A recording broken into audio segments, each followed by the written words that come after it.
And that disaster is touching lives here in our area, with a local man telling us his daughter-in-law and his grandchildren had to escape the Camp Mystic area in the middle of the night as water rose toward their cabin. Now, thankfully, they got out alive. He told Rachel Hanley how his family is coping. The flooding is hundreds of miles from his home in Mandeville. But when Dr. Michael Sprague sees images of it on the news, they hit hard. I'm so grateful. They were very, very fortunate. His daughter-in-law, Patricia Sprague, lives in Texas and used to be a counselor at Camp Mystic.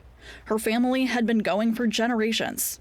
Thursday, she and her aunt took her two kids, 6 and 9 years old, for their first visit. That first day was ideal. Perfect, calm water. The kids were fishing. Then early in the morning on July 4th, the Guadalupe River started rising. The cabin was normally about 100 feet away from it, but within hours, the water was up to their porch.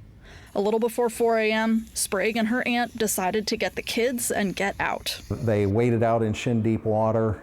It was pitch dark. They didn't know where they were going. They made a left-hand turn and got a little higher. And for 3 hours, they waited on a hill for the sun to come up. The next morning is when Sprague texted her father-in-law and he found out how close his family had come to tragedy. She told him they were able to take shelter for the day in a nearby church. Then that evening, the National Guard got them out of the area.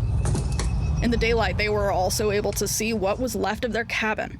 This video shows the windows busted, furniture thrown around, and a water line just feet from the ceiling. If they would have stayed there, it would have been a life and death kind of situation. For Sprague, it's both a time of gratitude and sadness.